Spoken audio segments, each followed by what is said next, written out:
Israel convocó a su gabinete de guerra para analizar las propuestas de mediadores cataríes, egipcios y estadounidenses sobre un posible segundo alto el fuego en Gaza y la liberación de una parte de los rehenes a cambio de prisioneros palestinos, mientras familiares de rehenes israelíes volvieron a protestar anoche en Tel Aviv.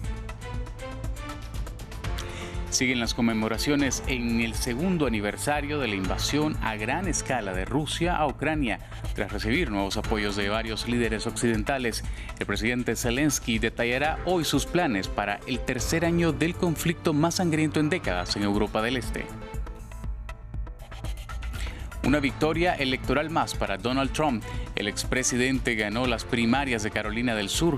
Un gran golpe para Nikki Haley, su única contrincante que pierde en su estado natal, pero que a pesar de esta nueva derrota, no abandona la carrera. Bienvenidos a esta nueva edición de noticias aquí en France 24 en español. Les saluda Jorge Hurtado. Iniciamos con noticias de la guerra en Gaza, mientras en el terreno Israel sigue sus ataques sobre la franja. El gabinete de guerra israelí decidió anoche enviar una delegación a Qatar para negociar a través de intermediarios una eventual tregua en la franja de Gaza con Hamas, así como un nuevo intercambio de rehenes por presos palestinos. Vamos a ampliar este tema con nuestro corresponsal en Jerusalén para Israel y los territorios palestinos, Federico Cuellar Verena. Federico, ¿qué se sabe de esta apertura israelí a negociar nuevamente un cese el fuego?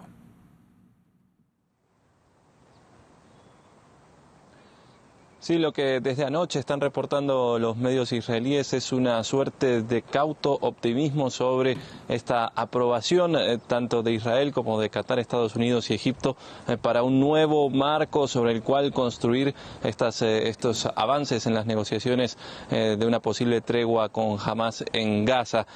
Los términos de este marco son bastante similares a los que ya habían surgido unas semanas atrás de los diálogos entre los mismos actores en París. Esto sería una tregua de 6 semanas que cubriría el mes sagrado musulmán del Ramadán e incluiría la liberación de unos 40 rehenes israelíes. Estas serían las mujeres incluidas, mujeres soldados, niños, adultos mayores y personas con problemas de salud, a cambio de cientos de prisioneros palestinos, también un incremento de la ayuda humanitaria para la franja de Gaza, el posible retorno de las mujeres y los niños palestinos al norte de la franja y una redistribución de las tropas israelíes en Gaza, no así un retiro total de tropas. El principal cambio que han marcado estas fuentes citadas por los medios israelíes es que aparentemente jamás habría suavizado su demanda de supeditar la tregua a un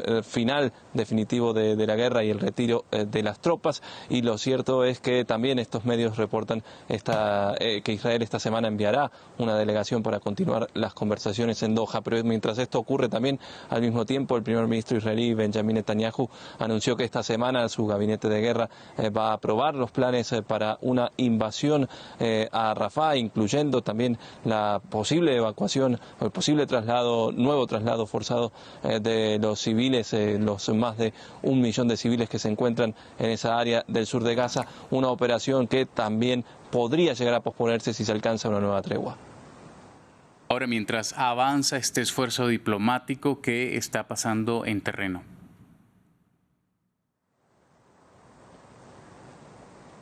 El último reporte del Ministerio de Salud de Gaza señala que 86 palestinos murieron en los ataques israelíes en un lapso de 24 horas, mientras el ejército israelí dice continuar con su campaña a gran escala en la zona de Zeitún, en Ciudad de Gaza, donde se han reportado combates entre soldados y milicianos palestinos, así también como disparos de tanque y bombardeos que se dieron en el área de Beilaya. En estas áreas también lo que se reporta desde el terreno es que rescatistas y personas comunes están intentando rescatar cuerpos desde debajo de los escombros. También en paralelo han continuado los bombardeos en el centro de la franja y en el área de Han Yunis, en el sur. Allí también el ejército israelí asegura haber culminado esa incursión en el hospital Nasser con la detención de alrededor de 200 personas, pero se siguen reportando disparos en los alrededores trabajadores de este hospital que la Organización Mundial de la Salud ya declaró que ha quedado fuera de servicio. Mientras tanto, preocupa la creciente hambruna en la Franja de Gaza y otra vez se ha pronunciado el Programa Mundial de Alimentos a través de su director de emergencias, quien dijo que la comida que está acumulada en Jordania y en Egipto serviría para asistir a toda la población de Gaza, pero que es necesario que existan rutas seguras y garantías de que se puede alcanzar las distintas áreas del territorio para llevar esta ayuda dentro de la Franja de Gaza, mientras lo dicho, la hambruna, sobre todo en el norte de la Franja, se reporta creciente y con muertes ligadas a esta falta de alimentos. Era Federico Cuellar Verena con su reporte desde Jerusalén. Estados Unidos y Reino Unido lanzaron una nueva ronda de ataques contra los rebeldes hutíes en Yemen. Hasta ahora, estos bombardeos no logran detener las hostilidades de los hutíes contra barcos comerciales en el Mar Rojo, que ya afectan el comercio mundial. En una declaración conjunta de los países que participaron en estos ataques, detallaron que apuntaron contra 18 objetivos hutíes en 8 lugares en Yemen, incluidas instalaciones subterráneas, almacenamiento de armas y misiles, sistemas de defensa aérea, radares y un helicóptero. Los hutíes amenazan con seguir atacando barcos en apoyo a la causa palestina en Gaza. Y en el segundo aniversario de la invasión a gran escala de Rusia, el presidente Volodymyr Zelensky reiteró que Ucrania vencerá. Tras recibir el apoyo de varios líderes occidentales, Zelensky detallará hoy sus planes para el tercer año del conflicto más sangriento en décadas en Europa del Este. Previamente, desde Kiev, nuestra enviada especial Catalina Gómez Ángel nos detalló los anuncios del gobierno ucraniano. Más que una rendición de cuentas, es una presentación de los planes a futuro que tiene Ucrania. Esta mañana empezó este gran evento aquí en Kiev con todos los ministros involucrados en toda el área de defensa, desde el ministro de Defensa hasta quienes están a cargo de la producción de armas, el área tecnológica, y dejaron varias ideas en el campo. Es cómo Ucrania ha ido aprendiendo y toda la guerra ha ido cambiando desde hace 2 años y cómo los drones y toda la guerra electrónica se convierte en un punto principal en el desarrollo de Ucrania. Decía el ministro de Defensa que estas armas que prometía Occidente solamente cuando lo decían, cuando lo anunciaban, 50% de ellas no llegaban a tiempo, lo que eso significaba pérdida de hombres y pérdida del terreno. Pero también hablaban de cómo Ucrania ha avanzado enormemente en esa producción de drones. El 90% de los drones se producen en Ucrania. El país produce 3 veces más armamento que lo que producía hace 2 años y hablan de más o menos 500 empresas, 400 de ellas privadas y 100 locales que se dedican a la producción de armas de todo tipo, desde municiones, tanques, pero especialmente en estos drones, porque lo que dicen todos ellos coinciden es que esta es una guerra que se vive en tiempo real, que se van cambiando las expectativas y las necesidades a cada minuto y que todo depende del aprendizaje y de la velocidad con la que se hagan los cambios en el terreno, porque toda la información llega inmediatamente desde el frente de batalla. Y pasamos a Estados Unidos. Donald Trump ganó las primarias republicanas de Carolina del Sur, superando fácilmente a Nikki Haley en su estado natal y consolidando aún más su camino hacia una tercera nominación republicana consecutiva. Haley dijo que no renunciará pese a perder en el estado donde fue gobernadora del 2011 al 2017. Alba Santana nos amplía. Donald J. Trump. El nombre que ha vuelto a sonar como ganador de las primarias republicanas, esta vez en el estado de Carolina del Sur. Muchas gracias. Vaya, esto es algo realmente extraordinario. Un poco antes de lo que esperábamos.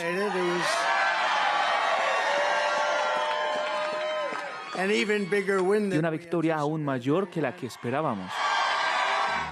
Y es que las primarias de Carolina del Sur son un barómetro potente de cara a las elecciones, ya que la mayoría de veces el ganador de este estado ha resultado candidato presidencial republicano. Un duro revés para la precandidata Nikki Haley, ya que es natural de Carolina del Sur y fue gobernadora del estado entre 2011 y 2017, donde esperaba ganar. Aunque se mostró diplomática, a pesar de que parece tenerlo cada vez más difícil frente al expresidente. No voy a rendirme en esta batalla cuando la mayoría de estadounidenses desaprueban tanto a Donald Trump como a Joe Biden. Aunque aún faltan las primarias de más de 20 estados, cada vez son más los que ven a Trump como el candidato republicano que se enfrentará de nuevo a Joe Biden en las elecciones de noviembre, que aprovechó esta noche para dejar claro que la cita electoral es su prioridad. Y estaremos acá el 5 de noviembre y veremos a Joe Biden. Y lo miraremos directamente a los ojos. Está destruyendo nuestro país y vamos a decir: Joe, estás despedido. Sal, Joe, estás despedido. No obstante, Haley ha dejado claro que no piensa abandonar la carrera electoral hasta el supermartes, el día con más primarias simultáneas, el 5 de marzo. El motivo: quiere darle otra opción a los republicanos que no apoyan a Trump. Y seguimos hablando del expresidente de Estados Unidos porque coincidió con el presidente de Argentina, Javier Milei, durante el tercer día de la Conferencia de Acción Política Conservadora.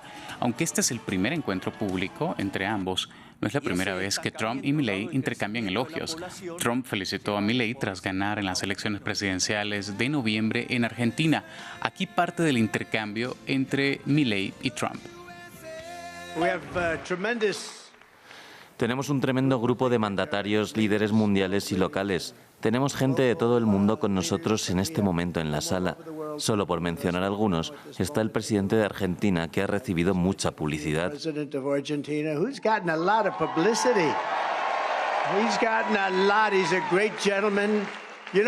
Es un gran caballero.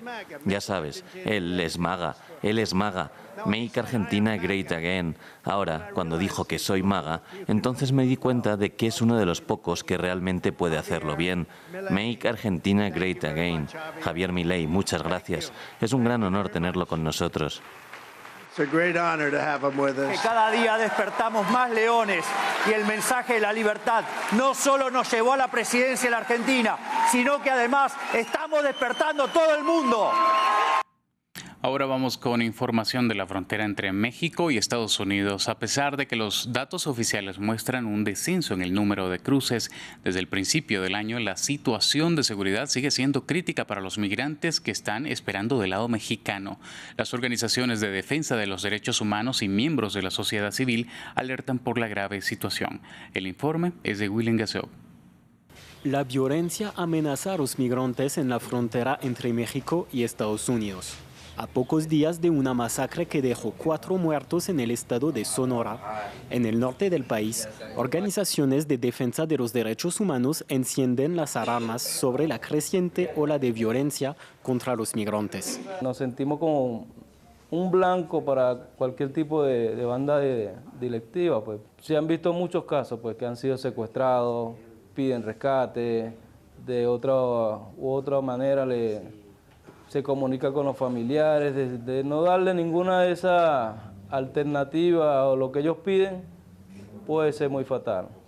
Secuestros, extorsiones, asesinatos, los migrantes parecen ser presa fácil para los grupos criminales. Médicos Sin Fronteras denunció además un aumento del 70% en los casos de violencia sexual contra esta población en el último trimestre. En Ciudad Juárez, zona fronteriza, se reportaron al menos 200 homicidios en menos de 2 meses y ni la llegada de más de 2.000 militares ha permitido retomar el control de la situación. Y pues lo que la ciudadanía preferimos es que hagan planes estratégicos, de manera que realmente ataquen y combatan a los que están haciendo el mal a la ciudad y no a los ciudadanos. Los datos de violencia preocupan a los migrantes que llegan a diario al norte de México, aunque el número de cruces ilegales disminuyó en un 50% en enero, según datos oficiales estadounidenses. Un descenso que podría ser solo temporal, según expertos.